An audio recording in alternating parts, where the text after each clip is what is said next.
Jain friends, I'm Major Gauravare and you're watching the latest news of the day. Now there's news from American campuses.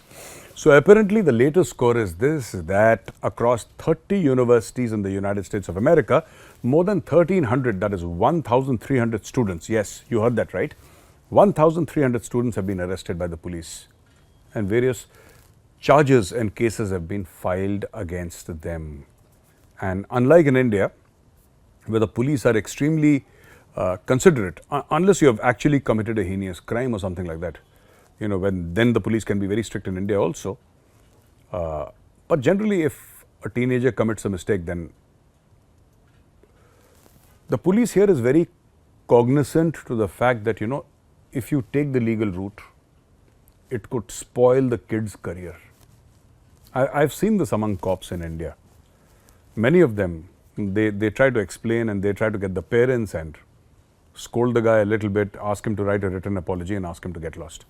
So that his career does not get spoiled, because India is a very, very competitive market. But in the US, the policemen are not like that, and if they have arrested somebody, it will go to court, and once it goes to court, I do not know the repercussions on these 1,300 students. Now, that apart, and that's not my concern, my main concern is that the way these protests and riots erupted over all these campuses, or most of the campuses across America, there were more than 100 universities which had been impacted. They just erupted everywhere, everywhere. And it's really shocking. They seem to have been extremely well coordinated, and I wonder who was behind the coordination. I think Homeland Security and FBI must form, and this is my humble opinion, form a joint task force and investigate. Somebody would have funded. All this is not free of cost. Things don't move without money. Somebody must have invested a huge amount of money in this. Somebody must have coordinated. I have said this before and I'll take the liberty of saying it again. Homeland Security must find out, are there any students of Chinese origin, especially in Columbia University and some of these main universities, who are part of the protests? Anybody with a Chinese name, a Chinese sounding name, or anybody who has parents who moved out of China and settled in the US, or people who are there from China, frequently go back to China or every year make a visit to mainland China. These people must be tracked, because it is these people who will be fomenting dissent inside America. And this is typical fifth generation warfare. This is typical gray zone warfare. And this is what China does, to fight by other means. And it's very important for countries like China to fight using other means. And these other means are non-kinetic in nature. China does not want to get into a state of conflict with the United States of America. China does not have that kind of an army of weaponry to fight and win against the United States. But what China can do is, today it's students, tomorrow it could be the Wall Street, day after tomorrow it could be the electricity grid. All this is part of war. I'm not saying that China has definitely does this. I'm not making that point. My point is that it is very possible that China is behind it, right? China protects Iran. Iran funds the Hamas. It funds the Hezbollah. It funds everything here. And this protest against Israel, pro-Palestine, these students, where were these students? They're saying that we are with the Palestinians because we feel what Israel has done is wrong.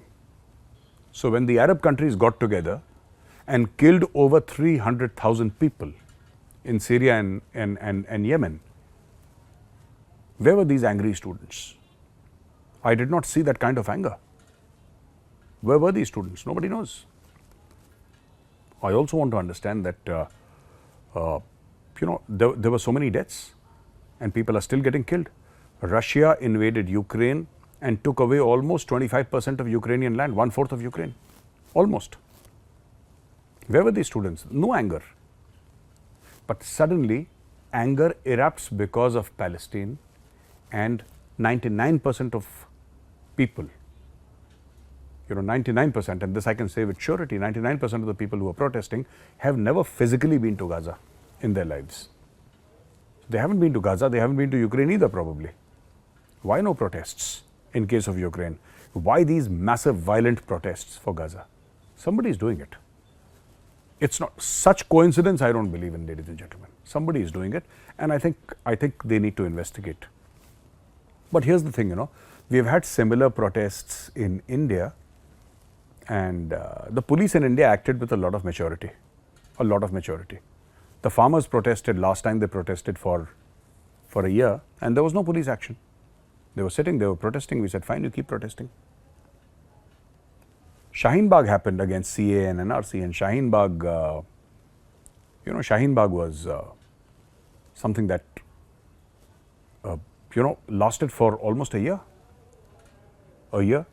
and nobody said anything to people in Shaheen Bagh. They blocked the road, they kept on protesting for a year, and people said, it's okay, you have a right to protest. Though I have very strong sentiments against Shaheen Bagh and against the farmers' protest because of the location of the protest. I don't feel people should be allowed to block the roads and protest like that. There are designated protest sites, you go there and protest. Otherwise,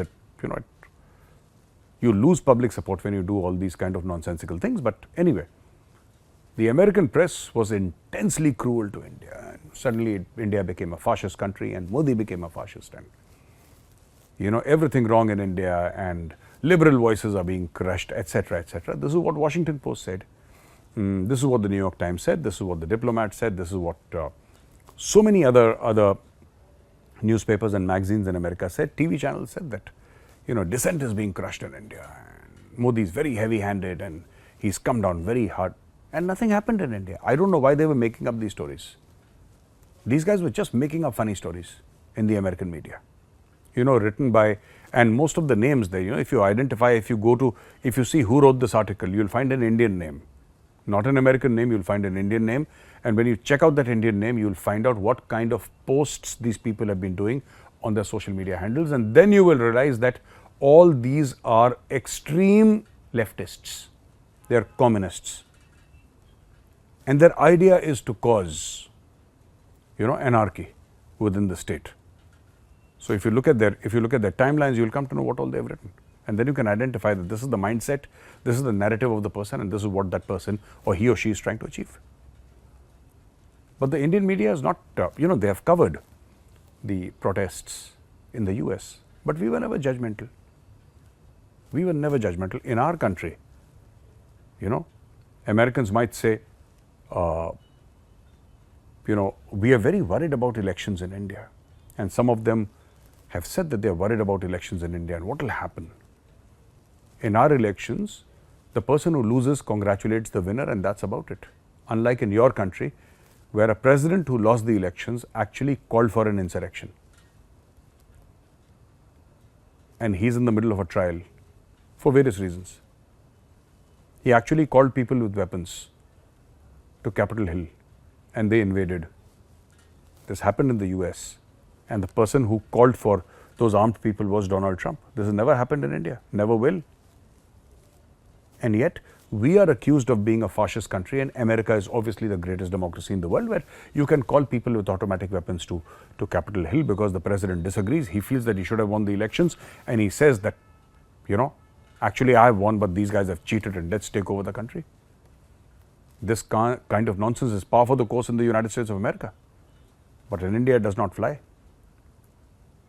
So I just thought that today I will discuss what is happening in America and who could be behind it, and also, very importantly, why America needs to understand that it's very easy to sit in Washington DC, 8 to 10,000 kilometers away if there is a protest, pass judgment, or get your radical leftists to write an article about India. But when it happens to you, when it happens in your campuses, you are surprisingly quiet. Thank you, ladies and gentlemen, for watching this video. I'll be back again on Monday with another fresh video. Till then, Jai Hind.